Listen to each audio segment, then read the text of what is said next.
ശബ്ദം അത് പഠിച്ചു. പഠിച്ച് അത് അഭ്യാസം ചെയ്തുകൊണ്ടിരിക്കുന്ന സമയത്താണ് ശബ്ദം പ്രതി ഗജപ്രേപ്സോ അഭിലക്ഷ്യ ആനയാവും, ഈ ശബ്ദം കേട്ടത് ആനയാവും എന്ന് കണക്കാക്കി എന്ത് ചെയ്തു? തത്രവാ ഉഷസിവ്യക്കഥ. അപ്പം അതിനൊരു കാര്യം നമുക്ക് മനസ്സിലായി.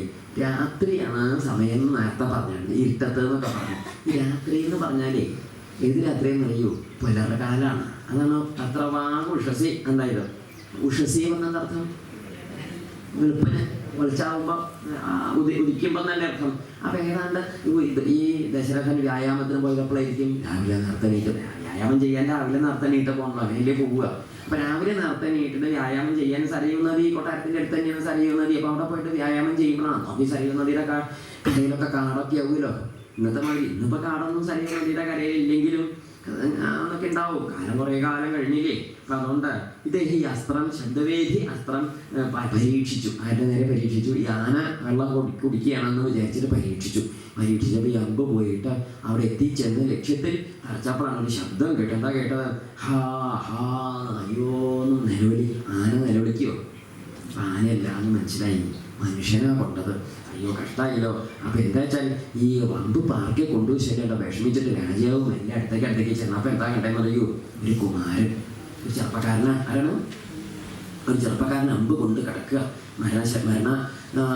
വലിയ പ്രാർത്ഥന ഇങ്ങനെ കിടക്കുകയാണേ. ഈ മരണപ്രാർത്ഥത്തിൽ കിടക്കുന്ന സമയത്താണ് തൊട്ടടുത്തൊരു പൊട്ടിയ കല്ലുണ്ട്. പൊട്ടിയ കലം പറഞ്ഞാൽ ഈ കലശം വെള്ളം കൊണ്ടാണ് കലശം പൊട്ടിക്കിടക്കണം. അത് ഈ അമ്പിൻ്റെ പ്രാർത്ഥന വീട് പൊട്ടിപ്പോയി. അപ്പം ചോദിച്ചു അയ്യോ എന്താ? അപ്പം ഈ കുമാരൻ വല്ലാണ്ട് കുമാരൻ മരിച്ചു എന്ന് കണ്ടപ്പം ഒരു മരമുരിയൊക്കെ ചുറ്റി ഭസ്മക്കുറിയൊക്കെ തൊട്ട കുമാരൻ. അപ്പം എന്തായാലും ഒരു ഋഷികുമാരനാണ് മരിച്ചതെന്ന് മനസ്സിലായി. ആരാ മരിച്ചത്? ഋഷികുമാരൻ. രാജാവിന് വലിയ വിട്ടിത്തായി പോയി, അബദ്ധത്തിൽ വിട്ടിത്തം ചെയ്തു. എന്താണ്ടായത്? ഇങ്ങനെ ഓരോന്നും ഉണ്ടാവട്ടോ. ചിലരുടെ ജീവിതത്തിൽ തന്നെ മാറ്റി ഇങ്ങനത്തെ ഈ ചെറുപ്പകാലത്ത് നമ്മളൊരു കാര്യം മനസ്സിലാക്കണേ. നമ്മൾ ഈ ചെറുപ്പകാലത്ത് ചെയ്ത് കൂട്ടുന്ന ചിലതാണ് മരിക്കേണ്ടത്തോളം അനുഭവിക്കുക. എന്താണ്? നല്ല പ്രായത്തിൽ ഉണ്ടാക്കി വെക്കുന്ന ചില ദുരിതങ്ങളാണ് മരിക്കുന്നത് വരെ നമ്മൾ നേരം പോക്കിനെ പറഞ്ഞാൽ കണ്ട് കർണൻ ഇങ്ങനെ പഠിക്കാൻ പോയി. അതിൽ നമ്മുടെ കർണൻ ഇവിടെ ഈ ദ്രോണത്തൊക്കെ പഠിച്ചു കുറേയൊക്കെ പഠിച്ചിട്ട് ഉപരി പഠനത്തിന് എവിടേക്കാണ് പോയി എന്നറിയൂ? പരശുരാമൻ്റെ അടുത്തേക്ക് പോയി. പരശുരാമൻ അദ്ദേഹം യൂണിവേഴ്സിറ്റി ആര് ഇവിടെ ഡിഗ്രി കഴിഞ്ഞപ്പോൾ പിന്നെ PG പഠിക്കാൻ യൂണിവേഴ്സിറ്റിയാണ് നല്ലത് പറഞ്ഞാൽ അങ്ങോട്ട് പോയില്ല. ആരുടെ അടുത്തേക്ക്? പരശുരാമൻ്റെ അടുത്തേക്ക് പോയി. അപ്പോൾ പരശുരാമൻ എന്താ പ്രത്യേകത എന്ന് വെച്ചാൽ പരശുരാമൻ ക്വാളിഫിക്കേഷൻ നോക്കും. നല്ലോണം നോക്കും. പരശുരാമൻ ചോദിച്ചു, പിന്നെ അടുത്തേക്ക് വിളിച്ചിട്ട് ആദ്യം ചോദിച്ചു നമ്പൂരിയാണോ ചോദിച്ചു. എന്ത് ചോദിച്ചു? എന്താണ് ബ്രാഹ്മണനാണോ എന്ന് അദ്ദേഹത്തിന് അങ്ങനെ ഒരു സമ്പ്രദായം ഉണ്ട്. ക്ഷത്രിയന്മാരെ പണ്ടേ കണ്ടുകൂടാ. എന്താ പഠിപ്പിക്കില്ല. അതെന്താ? സാധാരണ ഇതേ പഠിക്കാൻ ആരാ വരിക? ക്ഷത്രിയന്മാരല്ലേ വരിക. ക്ഷത്രിയന്മാർക്കൊന്നും പറഞ്ഞു കൊടുക്കില്ല. അപ്പോഴാണ് ഇദ്ദേഹത്തിന് കർണൻ ചെന്ന് ചോദിച്ചു നമ്പൂരി ബ്രാഹ്മണനാണോ എന്ന് ചോദിച്ചു. അപ്പം പറഞ്ഞു എന്താ അച്ഛൻ്റെ പേര്? കൃഷ്ണൻ നമ്പൂരി. അങ്ങനെ ബ്രാഹ്മണനാവൂല. കൃഷ്ണൻ നമ്പൂരിയുടെ മകൻ എന്തായാലും നമ്പൂരി വിളിച്ചിട്ട് എന്ത് ചെയ്തു? കൂട്ടി ആശാരി പഠിപ്പിച്ച് ഏതാണ്ട് കോഴ്സ് ഇങ്ങനെ കംപ്ലീറ്റ് ചെയ്തിരിക്കുന്ന കാലത്ത് ഒരു ദിവസം ഇതുപോലെ എക്സസൈസ് ചെയ്യുന്നു. എന്താണ് എന്നുവെച്ചാൽ അഭ്യാസം ചെയ്തുകൊണ്ടിരിക്കുമ്പോൾ അമ്പയച്ച് ഇങ്ങനെ പഠിച്ചുകൊണ്ടിരിക്കുമ്പോഴാണ് ഒരു ദിവസം അങ്ങനെ അമ്പയച്ചത്. ആ പറമ്പിൽ കൂടി മേഞ്ഞ പോലെ ഒരു ബ്രാഹ്മണൻ്റെ പശുവിനെ കൊണ്ട് പശു ചത്തുപോയി. പശുവിനെ കൊല്ലാൻ പറഞ്ഞാൽ വലിയ പാപാണ് പണ്ട്. അപ്പോൾ പശു ചത്തപ്പോൾ ബ്രാഹ്മണൻ വന്നിട്ട് പറഞ്ഞു, ഹേ ദുഷ്ട, ഇല്ലാത്ത ജീവിതമാർഗ്ഗം പറഞ്ഞ പശു പറഞ്ഞാൽ നീ കൊന്നൂല ദുഷ്ട, നീയേ നിനക്ക് ഈ വിദ്യകളൊന്നും നേടണം ഭരിക്കില്ല. മാത്രമല്ല നിൻ്റെ പേരിൻ്റെ ചക്രം ഒരിക്കലും മണ്ണിൽ താണു പോകുമ്പോൾ നിൻ്റെ ശത്രു നിന്നെ കൊല്ലും എന്നും പറഞ്ഞു ശാപവും കൊടുത്തു. കണ്ടോ? അപ്പം ആ അസ്ത്രം പഠിക്കുന്ന സമയത്ത് കാണിച്ചൊരു അവിവേകാണ് ആർക്ക് മരണത്തിന് കാരണമായത്? കർണന്. മനസ്സിലായില്ലേ? വേറെ കാരണം മറ്റേ ഉറങ്ങിയെന്ന് പറഞ്ഞില്ലേ? പരശുരാമൻ ഉറങ്ങിയത് അതുകൊണ്ട് അതിൻ്റെ ഇടയ്ക്ക് അത് വേറെ ദുരിതമായിട്ട് തീർന്നു. മടിയിൽ കിടന്ന് ഉറങ്ങി. അപ്പോഴാണ് മറ്റേ അസുരൻ മണ്ടായിട്ടോ കാലിൻ്റെ തുടയുമ്പോൾ ഇങ്ങനെ തിരിച്ച് കയറ്റിക്കൊണ്ട്. അപ്പോൾ ഇദ്ദേഹം എന്ത് ചെയ്തു? കർണൻ അദ്ദേഹം തൊടയുടെ ഉള്ളിലേക്ക് ഇങ്ങനെ വെച്ച് അവിടെ വിഷമിച്ചപ്പോഴേ വൃത്തിയില്ലേണ്ട വന്നപ്പോൾ മിണ്ടാണ്ടിരുന്നു, അനങ്ങിയില്ല. പരശുരാമ മഹർഷി മടിയിൽ കിടന്ന് ഇങ്ങനെ ഉച്ചമയക്കത്തിന് അദ്ദേഹത്തിൻ്റെ തലയിളക്കി കഴിഞ്ഞ് ഉറക്കം വന്നിട്ട് തെറ്റിയിട്ട് തടസ്സമാണ് വരുന്നവന് നല്ല കാര്യം വിചാരിച്ചിട്ടാണ് മിണ്ടാണ്ടിരുന്നത്. പക്ഷെ എന്തായിട്ട് തീർന്നു? അതും ഇവര് കർണൻ്റെ വിധിയിട്ട് അത് കർണനെ ബ്രാഹ്മണനെ ശക്തി ശാപമുണ്ട്. കർണനെ പിന്നെ ഈ ഇത് കണ്ടപ്പോൾ ഇദ്ദേഹം ഉറക്കം എണീറ്റ് നോക്കിയപ്പോൾ കാലൊക്കെ വല്ലാതെ ചോരയിൽ മുങ്ങിയിരിക്കുന്നു. അപ്പോൾ പരശുരാമൻ ചോദിച്ചു, ഇതെന്താണോ ഇത് ചോദിച്ചു? ചോരയെ വരുന്നതാ. എങ്ങനെ ചോദിച്ചു? ഇത് വണ്ടി തുറച്ച് കയറിയതാ പറഞ്ഞു. നീ അന്യീല ചോദിച്ചു. അതിന് ഗുരുനാഥൻ ഉറക്കത്തിന് തടസ്സം വന്നാലോ വിചാരിച്ചാൽ അന്യീലിയ പറഞ്ഞു. സമ്മാനം കൊടുക്കുകയായിരുന്നു വേണ്ടത്, കിട്ടിയിട്ട് മറ്റേ കാലത്തുള്ളത്. അങ്ങനെ വലിയ കാര്യം ചെയ്താൽ അതിന് വലിയ അംഗീകാരം കൊടുക്കണ്ടേ. അപ്പം എന്നിട്ട് നീ ഇത്ര ഒക്കെ അധികം ഉള്ളിലേക്ക് തുറച്ച് എന്ത് കയറിയിട്ട് നീ അനങ്ങാണ്ടിരുന്നു. ഞാൻ അന്യീലിയ, വലിയ കാര്യമായിട്ടാണ് പറയുന്നത്. ഞാൻ അന്യീലിയ പറഞ്ഞു. അപ്പം നമ്മൾ ഇദ്ദേഹം ചോദിച്ചു, ഈ പരശുരാമൻ ചോദിച്ചു, തൻ്റെ സർട്ടിഫിക്കറ്റ് ഒന്നും കൂടി കാണിക്കും. സർട്ടിഫിക്കറ്റ് കാണിച്ചു കൊടുത്തു. അത് വ്യാജ. ഏത് ആധാർ ചെയ്യാൻ ചോദിച്ചു. അത് നോക്കിയപ്പോഴാണ് മനസ്സിലായത് അച്ഛൻ്റെ പേരെന്താണ്? അതിരഥസൂതൻ. നാരായണ നായർ എഴുതിയ മതി. എന്താ അതിരഥസൂതൻ നായർ എഴുതി. അപ്പം നമ്മൾ അദ്ദേഹം ചോദിച്ചു, അതന്നെയാണ് ബ്രാഹ്മണൻ ഇങ്ങനെ തുറച്ച് നിൽക്കുമ്പോൾ നിൽക്കില്ല, ഓടിയിട്ടുണ്ടാവും ഇങ്ങോട്ട് അയ്യോ എന്നൊക്കെ പറഞ്ഞ ഒച്ചപ്പാടുണ്ടാക്കിയിട്ട് പ്രകടമാവും. നീ ബ്രാഹ്മണനല്ല, നീ ക്ഷത്രിയനാണല്ലേ ചോദിച്ചു. അവക്കാരനൊന്നും വേണ്ടിയില്ല. അതുകൊണ്ട് കള്ളത്തരം പറഞ്ഞു വിദ്യ വാങ്ങി നീയേ ഇതല്ലോ, നിനക്ക് ഞാൻ പഠിപ്പിച്ചിരുന്നിടത്തോളം വിദ്യ വേണ്ട ദിക്കിൽ തോന്നാണ്ട കോട്ടയെന്നു. വലിയ കേമായിപ്പോയി. എന്ത് കാര്യമുണ്ട് ഇത് തോന്നിയത്? വേണ്ട ദിക്കിൽ പ്രവർത്തിക്കേണ്ട ദിക്കിൽ തോന്നും. അങ്ങനെ 2-3 സംഗതി പറഞ്ഞതിൻ്റെ അർത്ഥം ചെറുപ്പക്കാലത്ത് നമ്മൾ ചെയ്ത് കൂട്ടുന്ന എന്തെങ്കിലുമൊക്കെയാണ് നമുക്ക് അവസാനം വരെ നമ്മളെ. അതെല്ലാം അങ്ങനെയാണ്. കുട്ടിക്കാലത്ത് ഉച്ചരിൻ്റെ മരത്തനിക്ക് അവിടെ ഒരു കുത്തി കിട്ടുന്നു. ഇപ്പോഴും നടുവേദനയാണ്. ചിലർ പറഞ്ഞിട്ടില്ലേ അന്ന് അങ്ങനെ കുത്തിമല്ല, അമ്മ പറഞ്ഞാൽ നീ അങ്ങനെ കയറണ്ട, മരത്തിൻ്റെ കാരണം നോക്കി ശ്രദ്ധിച്ച് കഴിക്കുന്നു, എനിക്ക് ഇഷ്ടമില്ലാത്ത പണിയാണ്. ഇപ്പോൾ കയറും, മറ്റേ കയറുന്നത് കയറിയില്ല, ഉത്തരം കയറും. അപ്പം അങ്ങനെ എന്തെങ്കിലുമൊക്കെ നമ്മൾ നിസ്സാര കാര്യങ്ങളുണ്ട്. ഓരോന്ന് എല്ലാം അങ്ങനെ തന്നെയാണ്. ചിലതൊക്കെ എങ്ങനെയുണ്ട് ഓരോന്ന് നമ്മൾ നേടിയിട്ട്. അപ്പോൾ നമ്മൾ കുട്ടിക്കാലത്തൊക്കെ നല്ലോണം വാക്കതിരിവ് ഇതുണ്ടാവണം. എന്താ വെച്ചാൽ ഇപ്പം നിയന്ത്രിക്കും. ഈ ഇദ്ദേഹം ചെറുപ്പകാലത്ത് നേടി വെച്ച ദുരിതം കൊണ്ടാണ് ഇനിയിപ്പോൾ എന്ത് ചെയ്യാൻ പോകുന്നത്, കഷ്ടപ്പെടാൻ പോകുന്നത്. ഇത്ര പറയുകയും ചെയ്തു. എന്താ ചോദിച്ചാൽ ഒന്നും പറയില്ല. അന്ന് ഞാൻ എന്നിട്ട് അടുത്തേക്ക് ചെന്നിട്ട് ഈ കുമാരനോട് പറയും, കുമാരൻ അറിയേണ്ട പറ്റിപ്പോയത്, ആന വെള്ളം കുടിക്കാമെന്ന് വിചാരിച്ചിട്ട് അമ്മ അറിയേണ്ട പറ്റിയതാണ്, അറിഞ്ഞുകൊണ്ട് ഞാൻ കൊല്ലുമോ, അങ്ങനെ പോലെ മഹർഷിയെ ഞാൻ കൊല്ലുമോ, കഷ്ടമായിപ്പോയി, ക്ഷമിക്കണേ, അനുഗ്രഹിക്കണേ എന്ന് പറഞ്ഞ് ദശരഥൻ അങ്ങോട്ട് നമസ്കരിച്ചപ്പോൾ വന്നാൽ ചെയ്ത് നന്നായി രാജാവ് അങ്ങനെ ചെയ്യാൻ യുവരാജാവാണ് അന്ന്. ആരെ? ഈ ദശരഥൻ യുവരാജാവാണ്, രാജാവായിട്ടില്ല. കൗസല്യെ വെളിവെച്ചിട്ടില്ല, വിവാഹമൊന്നും കഴിഞ്ഞില്ല, ചെറുപ്പക്കാരനൊക്കെയാണേ. ആ പറയും ചെയ്തു. അപ്പോൾ രാജാവിന് വിഷമായിപ്പോയി, അബദ്ധം വിട്ടതും ചെയ്തില്ലേ. അപ്പോൾ ഈ കുമാരൻ രാജാവിനോട് പറഞ്ഞു, രാജാവേ അങ്ങ് പേടിക്കണ്ട. എന്താ കാരണം? ബ്രാഹ്മണവധം ബ്രഹ്മഹത്യാപാപണ്ടായി എന്നങ്ങ് പേടിക്കണം. എന്താ കാരണം? ഞാൻ ബ്രാഹ്മണനല്ല. അപ്പോൾ ചോദിച്ചു, പിന്നെ ആരാണ്? ബ്രഹ്മഹത്യ കൃതം പാപം ഹൃദയാത് അപനീയതാം.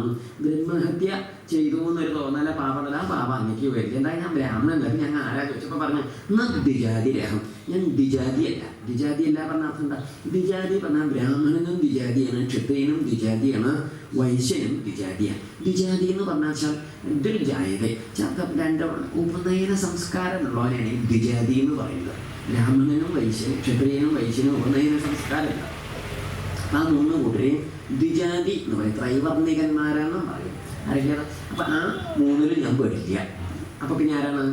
ദ്വിജാതി അല്ല എന്ന് പറഞ്ഞാൽ 3ലും പെടാത്ത ശൂദ്രനാണെന്നല്ലേ അർത്ഥം. അപ്പം അദ്ദേഹം അച്ഛൻ്റെ അമ്മയുടെയും കാര്യം പറഞ്ഞു. എന്നാൽ ദ്വിജാതിരഹം രാജൻ മാഭൂത്തേ മനസ്സോ യഥ, അങ്ങയുടെ മനസ്സിലിരിക്കുന്ന ആ വിഷമം നീക്കി കളഞ്ഞോളൂ. ശൂദ്രായാം അസ്മി വൈശ്യേന ജാതോ ജനപദാധിപ എന്നും പറഞ്ഞു. ശൂദ്രായം ആരാ? ശൂദ്ര സ്ത്രീയിൽ വൈശ്യനുണ്ടായ മകനാണ്. ഈ പറഞ്ഞ ഒറ്റ വാചകത്തൊന്നും ചില രാമായണ കഥ, ചില സന്ദർഭങ്ങളും ചില സംഗതികളോട് തെറ്റാം. കഥ നമുക്കൊക്കെ അറിയേണ്ടതാണ്. വെച്ചുപോയതും ശപിച്ചതൊക്കെ നമുക്കറിയില്ലേ. ആ കഥയെന്ന് വാൽമീകി രാമായണം വായിക്കുമ്പോൾ മനസ്സിലാക്കുന്ന ചില ചരിത്രം കൂടിയുണ്ട്. ആ കാലഘട്ടത്തിലത്തെ സാംസ്കാരികമായ സാമൂഹികമായ ചില വ്യവസ്ഥകളെ കുറിച്ച് മനസ്സിലാക്കാനാണ് ഇത് പറയുന്നത്. ഇപ്പം എന്താ പറഞ്ഞത്? ശൂദ്രായാം അസ്മി, ശൂദ്ര സ്ത്രീയിലെ വൈശ്യനുണ്ടായ മകനാണ് ഞാൻ എന്നാ പറഞ്ഞത്. എന്നിട്ട് ഇദ്ദേഹം പറഞ്ഞു ദ്വിജാതി അല്ല എന്നും പറഞ്ഞു. അപ്പം ഇദ്ദേഹം വൈശ്യനല്ല എന്ന് അർത്ഥമില്ലേ? എന്താണ് ഈ ശൂദ്ര സ്ത്രീയിൽ വൈശ്യനുണ്ടായ മകൻ വൈശ്യൻ എന്ന ജാതിയിലാണ് പെടുക എങ്കിൽ ഇദ്ദേഹം ദ്വിജാതിയാവില്ലേ? പറഞ്ഞതൊക്കെ മനസ്സിലാവുണ്ടോ? അപ്പം അമ്മയുടെ ജാതിയെ കുട്ടിയത്. ശൂദ്ര സ്ത്രീയിലുണ്ടായ മകനാണ് ഞാൻ എന്ന് പറഞ്ഞാൽ ശൂദ്രനാണെന്ന് പേടിക്കേണ്ടെന്നല്ലേ പറഞ്ഞത്. അപ്പം നമുക്കൊരു കാര്യം മനസ്സിലായി, അന്ന് ശൂദ്രൻ തപസ് ചെയ്യേണ്ടായിട്ടാണ്. ഞാൻ തപസ് ചെയ്യാനോ? ശൂദ്രനും അന്ന് തപസ് ചെയ്തിട്ടുണ്ട്. തപസ് ചെയ്യുന്നത് രാമന്റെ അച്ഛനായ ദശരഥൻ രാജ്യം വാഴുന്ന കാലത്ത് ശൂദ്രൻ ഒരു ബാധയില്ലാതെ തപസ് ചെയ്തു എന്ന് മാത്രമല്ല, രാജാവിൻ്റെ കൈകൊണ്ട് അദ്ദേഹത്തിന് നാശം ഉണ്ടാക്കി. രാജാവ് പേടിക്കുകയും ചെയ്തു. എന്താ കാരണം? ഇതിനൊരു മഹർഷിയെ താൻ കൊന്നൂലോ എന്നൊരു വേവലാതി ശാപം ഉണ്ടാവുമല്ലോ എന്ന്. എന്നാൽ ഞാൻ ബ്രാഹ്മണനായ ഋഷിയല്ല, ശൂദ്രനായ ഋഷിയാണെന്നാണ് ആര് പറഞ്ഞത്? ഈ കുമാരൻ പറഞ്ഞത്. ഇത്രയും മനസ്സിലാക്കിയില്ല. അവിടേക്ക് കഴിഞ്ഞിട്ട് കേട്ടോ. അങ്ങനെ ഈ കുമാരൻ പറഞ്ഞു, എനിക്ക് വലിയ വ്യഥയുണ്ട്, എൻ്റെ ഈ അമ്പ് ഇങ്ങനെ കുത്തി കയറിയിട്ട്. അപ്പം രാജാവ് ചോദിച്ചു, എന്താ കഥ? അപ്പം പറഞ്ഞു, എൻ്റെ അച്ഛനും അമ്മയും കണ്ണ് കാണാത്തവരപ്പുറത്ത് അവിടെ തപസ് ചെയ്തിരിക്കണം, അവർക്ക് കുടിക്കാൻ വെള്ളം എടുക്കാൻ വന്നതായിരുന്നു ഞാൻ. അവർ ദാഹിച്ചു വന്ന് എന്നെ കാണേണ്ട വിഷമിക്കുണ്ടാവും, അങ്ങ് പോയിട്ട് ഈ വെള്ളം കൊണ്ടുപോയിട്ട് അവർക്ക് കൊടുക്കും, ഒരു കാര്യം പറഞ്ഞോളൂ, ചിലപ്പം അവരുടെ മനസ്സ് എങ്ങനെയാണെന്ന് എനിക്കറിയില്ല, അതിനനുസരിച്ച് അങ്ങേക്ക് ഫലം ഉണ്ടാവും, എന്തായാലും നാശമില്ലാതെ കണ്ട് അങ്ങനെ നോക്കിക്കോളൂ എന്നവർ പറഞ്ഞു. ഈ കുമാരൻ പറഞ്ഞു. അപ്പം ഈ കുമാരൻ പറഞ്ഞ വർത്തമാനം കേട്ടു. ഈ അമ്പ് എൻ്റെ മർമ്മങ്ങളെ കുത്തിപ്പളയുന്നുണ്ട്, അതുകൊണ്ട് എന്ത് ചെയ്യണം, ഇത് പറിച്ചെടുക്കുമെന്ന്. രാജാവ് അമ്പ് പറിച്ചെടുത്തപ്പോൾ എന്ത് ചെയ്യാതെ കുമാരൻ മരിക്കുകയും ചെയ്തു. അപ്പോൾ മരിച്ചപ്പോൾ ഈ വെള്ളം വളരെ ദുഃഖത്തോടു കൂടി ഈ കലശത്തിൽ വെള്ളം എടുത്താൽ പോയി. അവർക്ക് കുടിക്കാനുള്ള വെള്ളമായിട്ട് രാജാവ് അവിടെ ചെന്നു. രാജാവ് അവിടെ ചെന്ന ഇതാ വെള്ളം എന്ന് പറഞ്ഞ് ചെന്നപ്പോൾ ഈ കണ്ണ് കാണാത്ത അച്ഛനും അമ്മ എന്താ വിചാരിച്ചത്, മകനാണ് വന്നതെന്ന് വിചാരിച്ചു. മകൻ വന്നു എന്ന് കണ്ടപ്പോൾ പദശബ്ദം മേ ശ്രുത്വ കൗസല്യേ എൻ്റെ കാലടി ശബ്ദം കേട്ട്, കാല് വെക്കണ ശബ്ദം കേട്ടിട്ട് മുനിർ വാക്യം ഭാഷത. ആ മഹർഷി പറഞ്ഞു, കിം ചിരായുസിനെ പുത്ര പാനീയ ക്ഷിപ്രം, എന്താ നീ താമസിച്ചത്, വേഗം കൊണ്ടുവരോ വെള്ളം, എന്നിമിത്തം ഇതെന്താ എന്താ കുട്ടിയെ താമസിച്ചത്, വെള്ളത്തിൽ കളിച്ചു നിന്നൂല്ലേ എന്താ ചോദിച്ചത്? അതാ ചോദിച്ചത്. സനിയിലെ ക്രീഡിതെന്തോയാ, നീ കുട്ടികളുടെ കുളത്തിലൊക്കെ കുളിക്കാൻ പോയി എങ്ങനെ ഉണ്ടാവും? അന്നത്തെ സമയം സ്കൂളിലേക്ക് പോകാൻ നേരം ഉണ്ടാവില്ല, എന്തുകൊണ്ട് കളിച്ചു നിന്നു, നീയില്ല അതൊക്കെ താമസിച്ചതല്ലേ, ഉത്കണ്ഠിതാതേ മാതേയം. അമ്മ പേടിച്ചിരിക്കുക, നീ പുഴയിലേക്ക് വെള്ളത്തിനോട് കാണാണ്ടാവുന്നപ്പോഴേ എന്താ അവിടേക്ക് പോയി പേടിച്ചിട്ട് കുട്ടി വേഗം വരും, വീട്ടു വരും. അപ്പൊ ഇത് കേട്ട രാജാവിൻ്റെ ഹൃദയം മുറിഞ്ഞിപ്പോയി. എന്താ കാരണം? അമ്മയുടെ അച്ഛൻ്റെ ഉള്ളത്തെ വർത്തമാനം കേട്ടപ്പോഴേ ത്വം ഗതിസ്ത്വം ഉണ്ണി ഞങ്ങൾക്ക് ഗതി, നീയ ഞങ്ങളുടെ കണ്ണില്ലാത്ത, എന്താ പറഞ്ഞത്? പറഞ്ഞത് നോക്കൂ മോനെ, നീ ഞങ്ങൾക്ക് ത്വം ഗതി ത്വഗതീനാം ചക്ഷുസ്ത്വം ഹീനചക്ഷുഷാം, കണ്ണില്ലാത്ത ഞങ്ങൾക്ക് കണ്ണാ നീ. പറയുന്ന അർത്ഥം എന്താണെന്നറിയൂ? അച്ഛനമ്മമാരെ സംബന്ധിച്ച മക്കളാണ് കണ്ണ്, മക്കളാണ് കയ്യ്, മക്കളാണ് കാല്, മക്കളാണ് എന്താ പറയുന്നത് അതെന്നറിയൂ? അച്ഛനമ്മമാർക്ക് ഈ സാധനങ്ങളൊക്കെ പണി മുടക്കുമ്പം ആ സ്ഥാനത്തൊക്കെ ആര് പ്രവർത്തിക്കണം? കുറെ കഴിഞ്ഞാൽ അച്ഛനെ കൈക്ക് വയ്യാണ്ടാവും, അമ്മയ്ക്ക് വയ്യാണ്ടാവും, കാലിന് വയ്യാണ്ടാവും, അച്ഛനമ്മയ്ക്കൊക്കെ ഈ കാലിനും കണ്ണിനൊക്കെ വയ്യാണ്ടാവും. അപ്പം ആ കണ്ണിനും കൈക്കും കാലിനും പകരമായിട്ട് ആര് നിന്നോളണം? മക്കൾ നിന്നോളണം. അതാണ് അത് വലിയ പരമാർത്ഥമായിട്ട് നമ്മുടെ നാട്ടിലൊന്നും പതിവില്ല, ശരിയല്ലേ? പക്ഷെ അതാ വേണ്ടത്. അങ്ങനെയൊക്കെ മക്കളൊക്കെ കണക്കാക്കി വെക്കണം, അങ്ങനെ കഷ്ടമാണ്. അപ്പം ഇങ്ങനെ ഈ മഹർഷി ഇങ്ങനെ പറഞ്ഞ സമയത്ത് അപ്പോൾ രാജാവ് അടുത്തേക്ക് വന്നിട്ട് പറഞ്ഞു, മഹർഷീശ്വര, ഞാൻ അങ്ങയുടെ മകനല്ല, ഞാൻ അയോധ്യയിലെ യുവരാജാവായ ദശരഥനാണെന്ന് പറഞ്ഞു. അപ്പോൾ ഒരു പെണ്ണിട്ട് പോയി, എന്താവും അങ്ങനെ? അദ്ദേഹം പറഞ്ഞു, കാര്യം പറഞ്ഞു എന്ന് പറഞ്ഞു. അങ്ങനെ അബദ്ധം പ്രവർത്തിച്ചു, അമ്പയച്ചത് മകനാ കൊണ്ടത്, മകൻ മരിച്ചു എന്നും പറഞ്ഞു. തന്നിട്ട് കേട്ടപ്പോഴേക്ക് ഇവരങ്ങോട്ട് അമ്പോ അങ്ങോട്ട് വല്ലാതെ നിലവിളിച്ചു. എന്നിട്ട് രാജാവിനോട് പറഞ്ഞു, രാജാവേ, ഈ വർത്തമാനം അങ്ങ് ഇവിടെ വന്ന് പറഞ്ഞേർന്നില്ല വെച്ചാൽ അങ്ങയുടെ തല 1000 കഷ്ണമായിട്ട് പൊട്ടിപ്പോവുമായിരുന്നു. അത് പറഞ്ഞതുകൊണ്ട് എനിക്ക് എത്ര ശാപമില്ല, ജീവിച്ചിരിപ്പുണ്ടെന്ന് പറഞ്ഞു. വലിയൊരു പാവാ ചെയ്തത്. എന്നിട്ട് അദ്ദേഹം പറഞ്ഞത് എന്താണെന്ന് അറിയൂ? അപ്പോൾ കരയുക, പിന്നെ ഈ അച്ഛനമ്മയും കൂടി കരയുമ്പോൾ പറയണേ, മുന്നേ നീ ഇല്ലാതെ ഞങ്ങളുടെ ജീവിതം, നീ ഞങ്ങളെ അമ്മ ഈ 2 ദമ്പതിമാരും കൂടി കരയണേ. കസ്യവ അപരരാത്രേഹം ശ്രോഷ്യാമി ഹൃദയം. ഇതൊക്കെ നമ്മൾ ശ്രദ്ധിച്ച് കേട്ട കുറച്ച് ചരിത്രപരമായിട്ട് മനസ്സിലാക്കാനാണ് പറഞ്ഞിട്ടൊക്കെ കരയാൻ പറയുന്നത്. എന്താ വെച്ചാൽ അധീയാനസ്യ മധുരം ശാസ്ത്രം വാ. ഇനിയിപ്പോൾ ശാസ്ത്രമൊക്കെ വായിക്കുന്നത് ആര് വായിച്ചിട്ടാണ് കേൾക്കുക? എന്താ പറയുന്നത്? ശാസ്ത്രം വായിച്ച് ആര് ശാസ്ത്രം വായിച്ച് ഞങ്ങൾ കേൾക്കും? നമുക്കൊരു കാര്യം മനസ്സിലായില്ലേ, കുട്ടികളെന്ന് ശാസ്ത്രം വായിച്ച് പഠിക്കുന്ന ഒരു ഏർപ്പാടുണ്ടല്ലോ. അതാണ് ചോദിച്ചത്. കസ്യവ അപരരാത്രേഹ, അപരരാത്രം വിളിച്ചാകുമ്പോൾ പൂർവ്വരാത്രം വന്നാൽ രാത്രി, ഉറങ്ങാൻ രാത്രി. അപരരാത്രം വന്നാൽ വിളിച്ചായാലും കുറച്ച് രാത്രി ശേഷിക്കുമല്ലോ. അപരരാത്രേവ ആരാ ഉണ്യപ്രഭാത സമയത്തൊക്കെ വലിയ കേമായിട്ട് ശാസ്ത്രഗ്രന്ഥങ്ങളൊക്കെ വായിച്ച് പഠിക്കുന്നതിന് ആര് കേൾക്കും? കുട്ടികളങ്ങനെ വായിച്ച് പഠിക്കുന്നത് കേൾക്കാനൊരു രസമാണ്. ഇതേ അത് ഞാൻ വായിച്ച് കേൾക്കും, ഉണ്ണിയൊന്നും പറയണ്ട. കോമാം സന്ധ്യാമുപാസ്യവസ്നാത്വാഹുതഹുതാശന. ഇവിടെ നിന്നും കൂടി കേട്ടോ, ആരാ ഉണ്ണേനി രാവിലെ കുളിച്ച് സന്ധ്യാവനൊക്കെ കഴിച്ച് ഹോമം കഴിക്കണ്ട? ആര് കഴിക്കണ്ട? ഞങ്ങളാ കാണുക. ഒരു കാര്യം കൂടി മനസ്സിലായി, കുമാരൻ ശൂദ്രനാണല്ലോ, ഇല്ലേ? ഇദ്ദേഹത്തിൻ്റെ ഭാര്യ ശൂദ്ര സ്ത്രീയാണല്ലോ, ശരിയല്ലേ? അപ്പം എന്നിട്ട് പറയാം, ഇനി ആരാണ് സന്ധ്യാവന്തനം കഴിക്കുന്നതും ഹോമം കഴിക്കുന്നതും?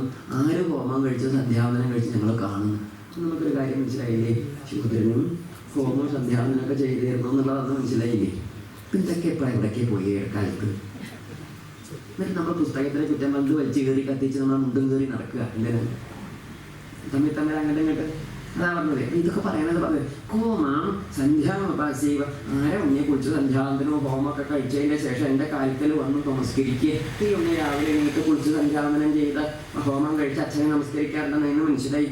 ആരോ ഉണ്ണി ഞാൻ എനിക്ക് കായും കിഴങ്ങൊക്കെ കൊണ്ടുവന്ന് തരിക എന്നൊക്കെ പറഞ്ഞു. എന്നിട്ട് ഏവോ നോക്കുക ഇത് പറഞ്ഞ് എന്നെ ജീവിച്ചാൽ ആ കുമാരൻ്റെ ശരീരത്തിലേക്ക് കൊണ്ടുപോകാൻ പറഞ്ഞു. അവരെ കൊണ്ടുപോയി അപ്പോൾ ആ ശവശരീരം തൊട്ട് ഉറക്കാൻ നിലവിളിച്ച് കരഞ്ഞു എന്നാ പറയുക. മനസ്സിലായില്ലേ? അപ്പോൾ ഈ അച്ഛൻ്റെ അമ്മയുടെ സ്പരിശം ഉണ്ടായപ്പോൾ എന്താ വെച്ചാൽ ഈ കുമാരൻ്റെ ആ ജീവനുണ്ടല്ലോ, ജീവൻ അതുകൂടി ശ്രദ്ധിച്ച് കേൾക്കും. ഏവ നോക്കുക അത് ഇവരിങ്ങനെ പറഞ്ഞ് ചൊല്ലിക്കരഞ്ഞ് ഈ ഉണ്ണിയെ ദഹിപ്പിക്കാനായിട്ട് ശവശരീരം രാജാവൊക്കെ ചെയ്തു. വേണ്ട മന്ത്രി പിറകിൻ്റെ മുട്ടിയുമ്പൊക്കെ കയറ്റി വെച്ച് തീ കൊടുത്തു. തീ കൊടുത്ത സമയത്ത് ഏവ നോക്കുന്നത് ദിവ്യേന വിമാനേന വപുഷ്മത, ഒരു ദിവ്യമായ വിമാനം വന്നിട്ട് ആരുരോഹ ദിവം ക്ഷിപ്രം മുനിപുത്രോ ജിതേന്ദ്രിയ. ആ മുനിപുത്രൻ എന്താ വിളിച്ച പേര്? ശൂദ്രൻ എന്നാ വിളിച്ചത്. ആ മുനിപുത്രൻ ദിവ്യമായ വിമാനത്തിൽ സ്വർഗത്തിക്ക് പോയിരുന്നു. അപ്പോൾ ശൂദ്രൻ അവിടെയും കുഴപ്പമൊന്നുമില്ല. എവിടെയെങ്കിലും ഇതൊക്കെ പുസ്തകത്തിലെ വരികൾ ഇത് നമുക്ക് ശരിക്കും ഞാൻ ചോദിച്ചത് ഇതൊക്കെ ഉണ്ടോ ഇരുന്ന് നമ്മളെന്താ വെച്ചോ നമ്മുടെ മഹത്തായ ശാസ്ത്രങ്ങൾ അറിയില്ലേ ഭിന്നിപ്പിക്കാനും തമ്മിൽ തല്ലിക്കാനാണ് നമ്മൾ പലപ്പോഴും പലതും പറയുക. അറിവില്ലായതുകൊണ്ട് അതുകൊണ്ട് നമുക്ക് സൂക്ഷ്മമായിട്ട് വായിക്കണം. നേരാ പോണത് എന്നാലും നമ്മൾ അറിയേണ്ട പോയാലേ നേരം പോട്ടെ, അറിയുന്നതൊക്കെ നേരാണെന്ന് അറിയുക ഇല്ലേ? അതാണ് ഇപ്പം നമുക്ക് പറഞ്ഞ് മനസ്സിലാക്കി നമ്മുടെ പുസ്തകങ്ങളെ കുറിച്ചുള്ള ഒരു ഉപധാരണ കിട്ടുമ്പോൾ കുട്ടികൾക്ക് പറഞ്ഞു കൊടുക്കാനുള്ള ധൈര്യം. അതിനകത്ത് പേരെടുത്ത് പറയുന്നത് ആരുരോഹ ദിവം ക്ഷിപ്രം, അത് സ്വർഗദേശത്തേക്ക് ആ കുമാരൻ ദിവ്യമായ വിമാനത്തിൽ പോയി. അപ്പോൾ ദിവ്യമായ വിമാനത്തിൽ പോകാനുള്ള അവകാശവും സ്വർഗലോകത്തേക്ക് പ്രവേശവും ആർക്കും ഒന്നും തടസ്സമല്ല. ശൂദ്രനും വിഷമമൊന്നും ഉണ്ടായിരുന്നില്ല എന്ന് പറഞ്ഞു. അങ്ങനെ അദ്ദേഹം പോയി. ഈ കുമാരൻ പോയി എന്ന് പറയും. എന്നിട്ട് എന്താ വെച്ചാൽ ഈ രാജാവ് മുമ്പിൽ നിൽക്കുമ്പോഴാണ് ഈ തീ ഇങ്ങനെ ജൊലിക്കുക. ചെതയിലേക്ക് വെച്ചു. അപ്പോൾ ജീവൻ പോയ സമയത്ത് രാജാവിൻ്റെ മുമ്പിൽ നിന്നുകൊണ്ട് തന്നെ ഈ മഹർഷി ദമ്പതിമാരുണ്ടല്ലോ, മഹർഷി ദമ്പതിമാരാണ് ഈ ശൂദ്രശ്രീ ഇതിന് ഭർത്താവ് വൈശ്യ മഹർഷിയും കൂടി എന്ത് ചെയ്തു? കരഞ്ഞ് അങ്ങനെ കഷ്ടമായിട്ട് പറയുകയും ചെയ്തു. അദ്ദേഹത്തെ ഉണ്ടായി വെച്ചാൽ ആ തീയിലേക്ക് എടുത്ത് ചാടാൻ പുറപ്പെടുമ്പോൾ രാജാവിനെ നോക്കിയിട്ട് പറഞ്ഞു, അന്ന് ഇങ്ങനെ ഒരു ദുഃഖം ഞങ്ങൾക്ക് വരുത്തി വെച്ചില്ലേ? ഇങ്ങനെ ദുഃഖം മരിക്കുമ്പോൾ പുത്രനെ ചൊല്ലിക്കരഞ്ഞ് മരിക്കാനുള്ള ദുഃഖം ഉണ്ടാക്കിയില്ലേ? അതുകൊണ്ട് കാര്യം മനസ്സിലെത്തു. പുത്ര വ്യസനജം ദുഃഖം യതേതൻ മമ സമ്പ്രദം ഏവം ത്വം പുത്രശോകേന രാജൻ കാലം ഗമിഷ്യതി. പുത്രശോകം കൊണ്ട് ഞങ്ങൾ ദഹിച്ച് മരിക്കാൻ പോവുക. അതുപോലെ അങ്ങും പുത്രദുഃഖം കൊണ്ട് മരിക്കാനിടവരട്ടെ. അത് ശപിച്ചു. ഈ മഹർഷി ശപിച്ചു. അപ്പോൾ അങ്ങനെ ഒരു വൈശ്യൻ ഒരു ശൂദ്ര സ്ത്രീ വിവാഹം ചെയ്ത് മഹർഷിയായിട്ട് ജീവിക്കുന്ന ഒരു വൈശ്യൻ ശപിച്ചാലും രാജാവ് നേരിക്കുന്നുണ്ട്. അപ്പോൾ അത് ശക്തിയുള്ള ശാപാണ്. എന്താണ്? അപ്പോൾ അദ്ദേഹം ഒരു വ്യാജ സന്യാസി ഒന്നുമല്ല, ആണോ? അതൊന്നും നമുക്ക് ഇവിടുത്തെ ഈ പുത്രൻ ശൂദ്രനായ മകനൊരു വ്യാജമല്ല, അദ്ദേഹം സ്വർഗത്തേക്കാണ് പോയത്. ശരിയല്ലേ? ഇതൊക്കെ നമുക്ക് നന്നാക്കാതെ വളരെ ശക്തമാണെന്ന് മനസ്സിലായി.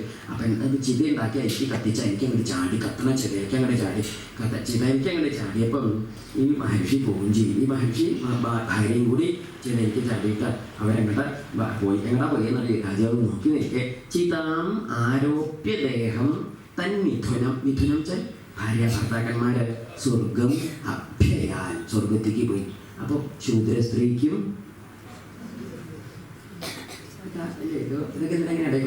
ശൂദ്ര സ്ത്രീക്കും സ്വർഗത്തിലൊരു തടസ്സം ഉണ്ടായില്ല. ശൂദ്ര പുത്രനും തടസ്സമില്ല, വൈശ്യനും സ്വർഗത്തിലേക്ക് ഒരു തടസ്സവും ഇല്ല പോയി.